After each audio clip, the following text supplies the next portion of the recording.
Ladies and gentlemen, welcome into SEC Nightly, the nightly show dedicated to the top news and notes from the nation's top conference. As always, I'm your humble host, Brooks Austin, and on tonight's show, we will be talking about what everyone's talking about, the coronavirus. How can you not be talking about that in any sporting-related world, right? We kind of held off, waited till it got not infected, but crept its way into the sporting world where it's here now, folks. The NCAA postponing a couple things today, keeping the fans out of some, events coming up.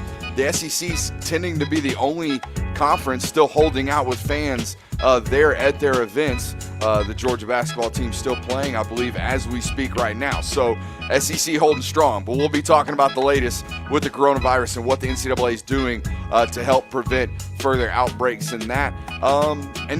We'll talk about all that other good stuff. It's going to end up. I'm going to be honest with you. I'm a little bit over my skis here. I'm not a doctor or anything like that. I'm just going to report what I know, what we've seen, and what's out there, and kind of give you the latest on these things. I know everyone's just a little bit genuinely concerned about what's going on with this latest, pandemic. That's what it is. It's a scary word, but that is what it is. But that's what we're going to be talking about tonight. But we will open the show with a little bit of a lighter topic and subject, and I know my Georgia following and Georgia fan base is going to love this. David Pollock, inducted into the College Football Hall of Fame today, was made aware on ESPN. He was there at, the Buttsmeyer building on the indoor facility in Athens. So he obviously probably knew something was coming. I don't know if they exactly told him what was going on in the Sports Center hit that he did, or the College Game Day hit, or whatever he was on, the college football live hit that he did, but, was made aware of his latest accomplishment, which is to be inducted into the College Football Hall of Fame class of 2020. Just a little bit of rundown on David Pollock, one of two three-time All-Americans at the University of Georgia. Just two of these guys have ever done it, David Pollock and Herschel Walker. And to me, that's exactly where the discussion of David Pollock begins. The greatest Georgia football player ever, not named Herschel Walker. And I know that could be, up for debate, but to me, I don't think it's that much of a debate. I mean, obviously, Herschel's separated or, separates himself from the rest of the pack in terms of greatness, right? Everyone, when you talk about the greatest Georgia Bulldog of all time, it's very quick to answer Herschel Walker. It's one of the easiest questions in the sporting world. But as far as who's that second guy, who is the second greatest Georgia football player of all time, I don't think it's a question that it's David Pollock. I think he was that great during his time. And again, that's where the discussion starts for me. We all remember the famous sack, pick, six, whatever you want to call it. Sack, fumble, pick, six. I think it's called a sack pick or whatever you want to call it. South Carolina, when he sacked the guy, stripped him, and, took the ball down and scored in the end zone right there.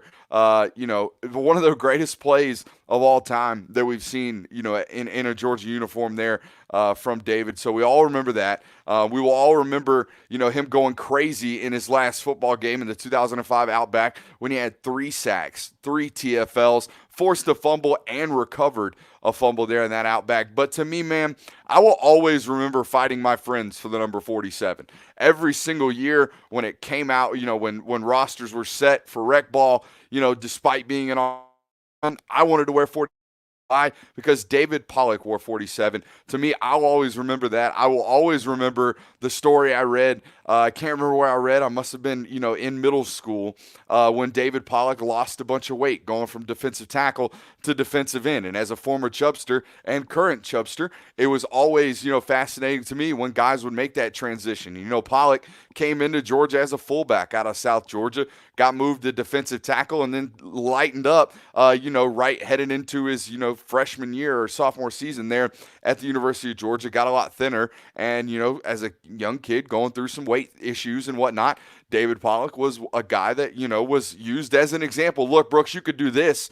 You could lose weight and play, play a better position or, a much more glamorous position if you do these things. And one of those things was David Pollock was one of these guys that I think kind of invented, or at least in my world, invented the idea of carrying a gallon jug around with you and drinking, multi-gallons of water every single day, trying to flush your system of all the antioxidants while you're working out in hopes to lose some weight. So I will always remember that, and I will always remember wanting to be number 47, wanting to play the game of football like David Pollock did. So that's what I'll always remember about number 47. And for those of you that are listening to tonight's broadcast, if you want to get in on, tell me what you remember about David Pollock other than, the famous play against South Carolina, what you remember about the career of number 47 there in the red and black as we commemorate him as he goes into the Hall of Fame here in 2020. But let's get on to this coronavirus stuff.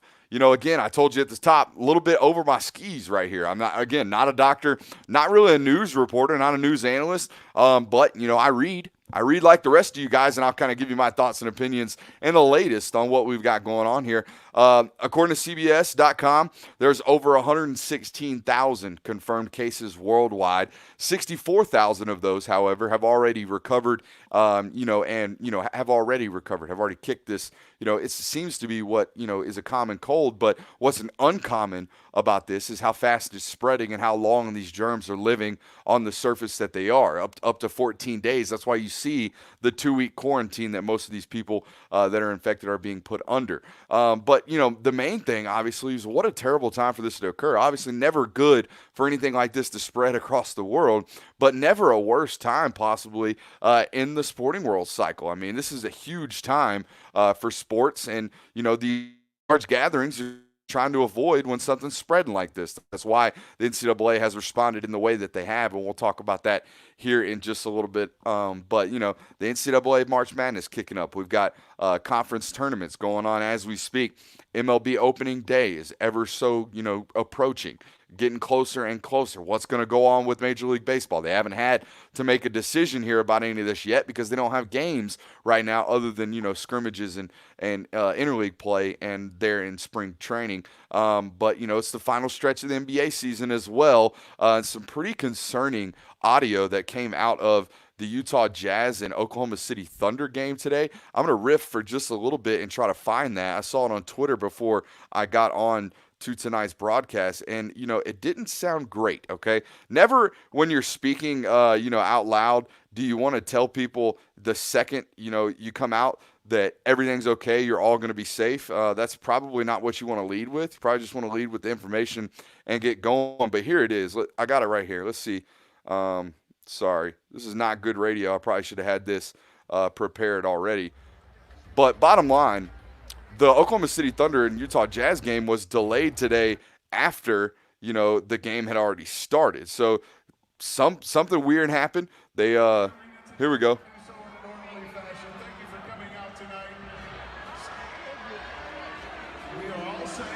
We are all safe. And you can visit OKC.com for upcoming games. This was just moments after the opening tip there in Oklahoma City, and they postponed the game. Something to do with Rudy Gobert. Sorry, broccoli. Lil Liotti trying to get on tonight's broadcast. Sorry about that.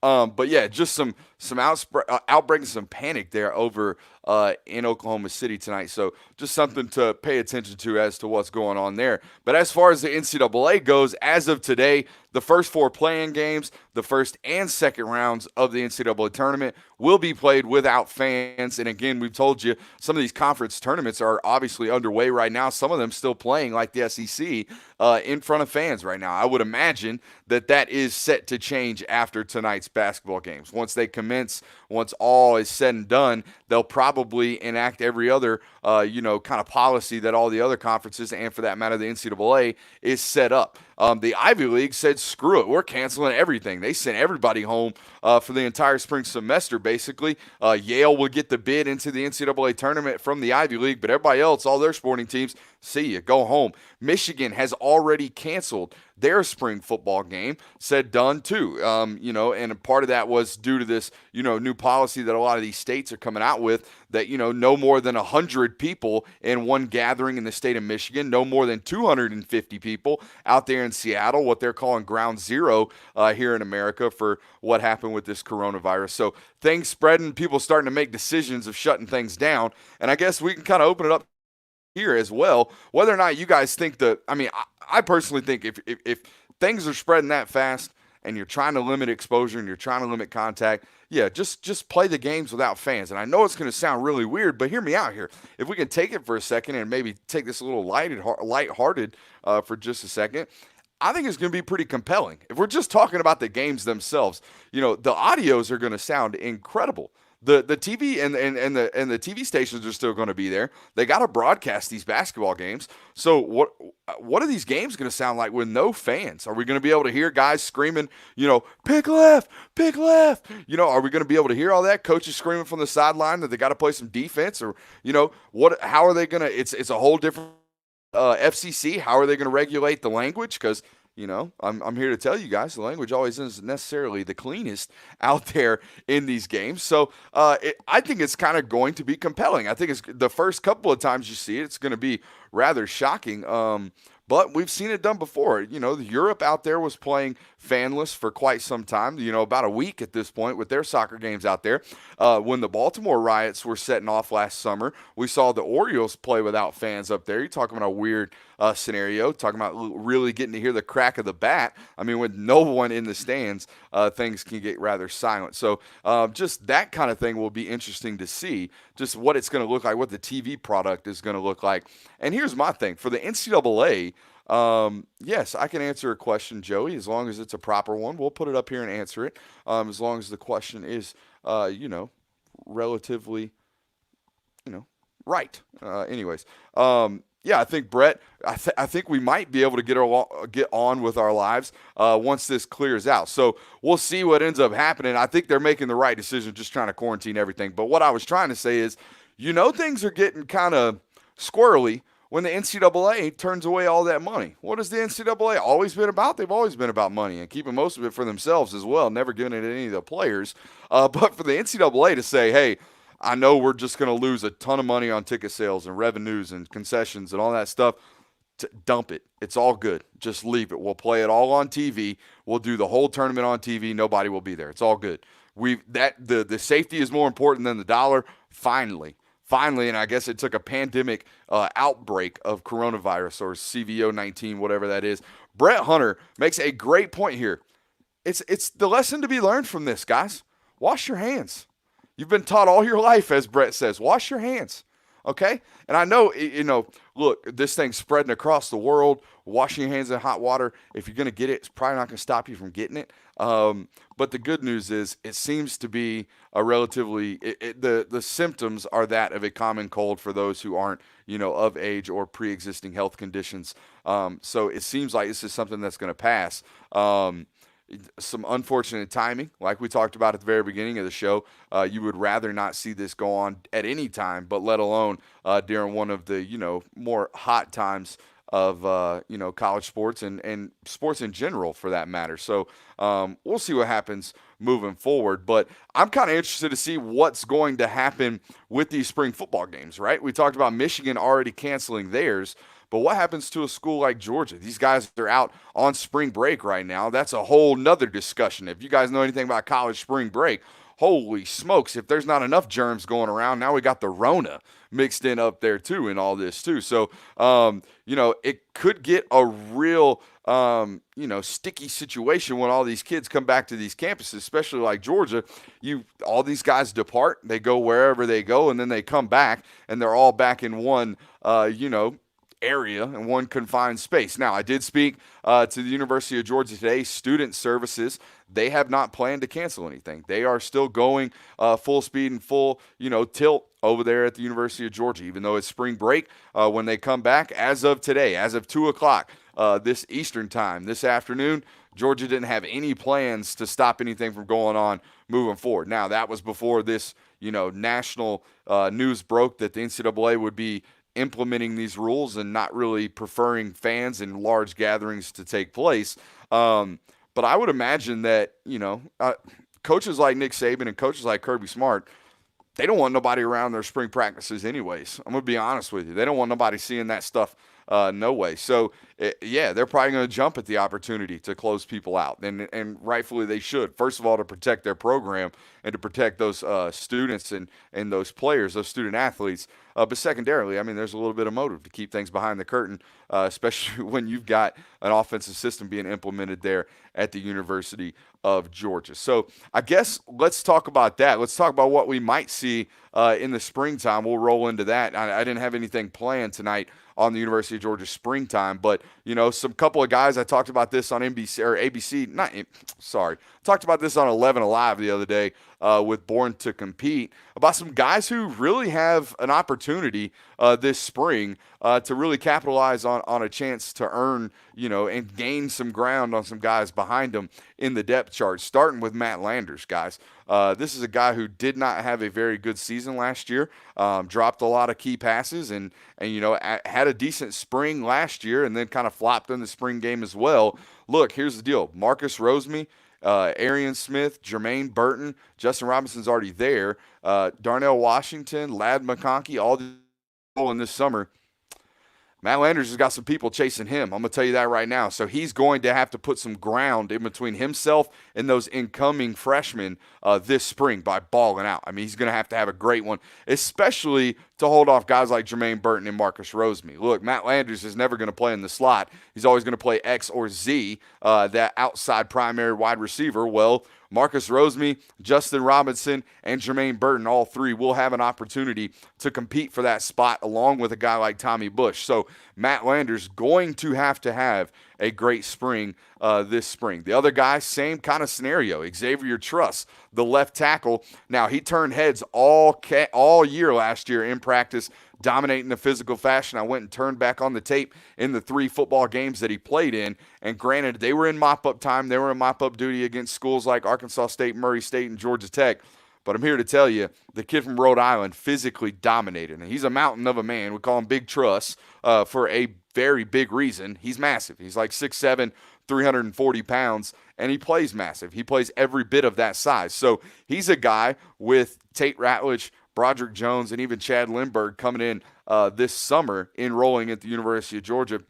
Those dogs are coming to play, I'm telling you right now. So Xavier Truss going to have a big spring to keep that gap widened from those incoming freshmen, because they're going to come into play, like I just told you. My next guy off the top of my head here, Mark Webb. We've talked about it over on the Bulldog Maven. We wanted Tyreke Stevenson to play a lot of star last year. It didn't really happen. I don't know if it was because he couldn't get the schematics down. Well, guess what? No excuse now. You've been there for well over a year at this point, playing in the system. So get your butt out there at star and compete for that job and beat out Mark Webb. Now, Mark Webb and Devod Wilson are going to have to hold off Tyreke Stevenson. I'm telling you right now, I don't think there is a more dynamic football player on the defensive side of the football than Tyreke Stevenson. I can't talk about it enough. If you guys want any lowdown on what I've done with some work on him, check out my Twitter feed. Just search Brooks Austin and Tyreke Stevenson on Twitter. I guarantee you'll find something. It's a really long thread of what he did at Auburn or against Auburn last year, and I think he's going to do a lot of it this year.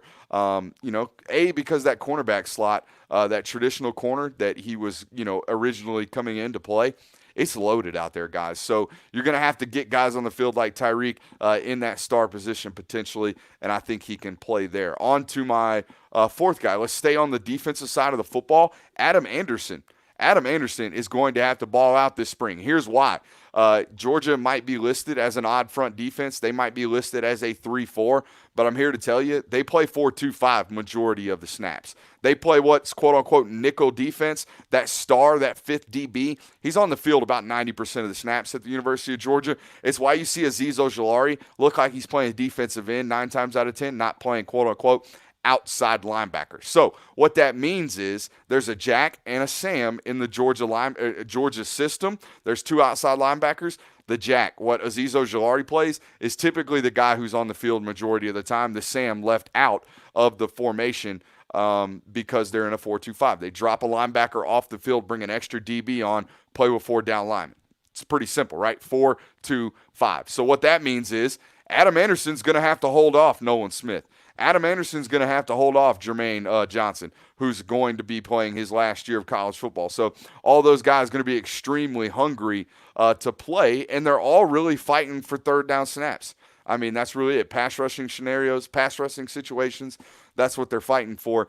So I think Adam Anderson's going to have a big spring this upcoming year to, kind of get into the rotation. He really wasn't in it last year very much. I mean, most of the snaps went to Nolan Smith and Jermaine Johnson. Can Adam Anderson turn that around with a great spring? And the last guy I've got for you, it's actually two guys. It's Carson Beck and Dwan Mathis, and not because I think they have an opportunity to start. We've been well documented here on this show and on our website over there on Bulldog Maven. It's Jamie Newman's job, guys. You're not the third highest favorite in the Heisman Trophy rankings. You're not in every single preseason Heisman voting. You're not in every single preseason All-SEC team. You're not all those things to lose a job out to a true freshman or a redshirt freshman. I'm sorry, that's just not what's going to happen. But what can happen this spring? Can Dwan Mathis or Carson Beck cement themselves over one another? Okay, they're going to get a lot of reps, more reps than they'll get during the season. And can one of them lament themselves as the quarterback of the future? That is the question for me, because after, at least for the future in terms of after the 2020 season, and then in 2021, guess what? We get to battle it all out again with whoever's on the roster and Brock Vandagriff whenever he enrolls. So, which of those two can kind of, step over the other and not only win that backup role? And I know we're sleeping on Stetson Bennett here, folks, but it is what it is at this point, okay? So Dwan Mathis, Carson Beck, who wins the job of the future, basically, is the question. Who wins the backup role? And look, we were in this same situation, or Georgia was in the same situation in the spring of 2017, right? Going into Jake Fromm's freshman year, Jacob Eason appeared to be the starter by all means necessary, okay? And then what happens? App State tears a knee up. Boom, Jake Fromm inserted into the lineup. I'm not saying Jamie Newman, it's just a product of football, right? It's the reality of the sport. So injuries are bound to happen. My dad used to tell me all the time, injuries are as much of a part of football as first downs and turnovers. They just happen. So you got to be ready when they do. Who wins that job? Quarterback 2, Carson Beck or Dwan Mathis. So, we'll answer some questions right here since we got some rolling in and we're a little short on time tonight. Try to get 30 minutes in on SEC Nightly, Monday, Wednesday, Friday during the offseason, Monday through Friday during the season. Philip Hudson asks, Brooks, who do you see replacing Takeo Crowder? I think that's the easy one, Philip. It is Nakobe Dean, okay? There's a lot of, Tresman Marshall in that linebacker room. It's a very deep one at the University of Georgia. Quay Walker is an inside linebacker as well that can get some snaps. But Nakobe Dean, look, he flashed every single time he was on the football field last year. And him, he took Monty Rice off the field last year during third downs. They left Takeo Crowder on the field, inserted Nakobe Dean into the box, and let him play a little bit of, pass coverage right there, because Monty, not necessarily his strength. What Monty is a first and second down linebacker who's going to stick you in the run game and make every single run game tackle that there is. That's why he led the team in tackles last year despite only playing about 65 snaps. Okay, so he's a ball hawk in the run game, but he is was a little bit of a liability last year. Maybe not a liability. Liability is not the right term for a player that's that good. What he is not as good as Nakobe Dean at playing in space last year. Well, that's not going to be a problem this year. Nakobe will slide in right there to fill that void left from Takeo Crowder. And look, I know Takeo Crowder is not the most physically overwhelming linebacker. I know he doesn't play with the greatest technique, but what he does is he has a nose for the football. He finds the ball and finds it quickly, can run really well in the open space. So I think it is an upgrade, though, to be honest with you. If Nakobe Dean gets all of those snaps, I think you're going to see a little bit more of production from that secondary inside linebacker position with Dean in there over Takeo Crowder. Because, look, I've been on record here telling you that I think Nakobe Dean's going to be special. He is already special, but I think he's going to be borderline Roquan Smith special at the University of Georgia. That's what kind of speed this guy plays with. Whether or not he'll ever be, as quick, as an identifier as Roquan Smith, or for that matter, Monty Rice, I don't know. That's still yet to be determined. But athletically, the athlete that he is, it's unmatched. It's unparalleled in that linebacker room, and I know there's a lot of great ones there. So could Walker play that third down role Dean played last year? Probably, maybe. I mean, you got to get those guys on the field somehow. Kirby Smart does a great job playing as many as he possibly can in there. Played 40 guys last year with more than 40 snaps on that defensive end. So really, really deep. But, guys, that's going to be our show for tonight. We're already at 25 minutes. Flew by like crazy. I hope you guys had a great time and enjoyed tonight's show. Before you guys leave, obviously got to hit you with the outro music. But before you guys leave, please show this the show some support, man, by liking, giving us some thumbs up or whatever, and run over to our YouTube page, man. We do a good, film session at least once a week over there on the channel, so feel free to check that out. But no, this is SEC Nightly, and I've kind of made the decision here, guys, that, we're going to do this 3 nights a week during the offseason, okay? I'm a little bit overwhelmed at this point doing this every single night because there's not a lot of news right now during the offseason. So, whether it's Monday, Wednesday, Friday, Monday, Tuesday, Thursday, whatever it is, what I will promise to you is I'll get in here, I'll turn the camera on, and I'll give you some flaming hot takes at least 3 nights a week, okay? I can promise you that. You have my word. But other than that, man, I got to get the heck out of here. I got a lot of stuff to do for the wife. We got a big gender reveal coming up. Find out what baby Austin is this Saturday. That's right. We'll see you guys next time.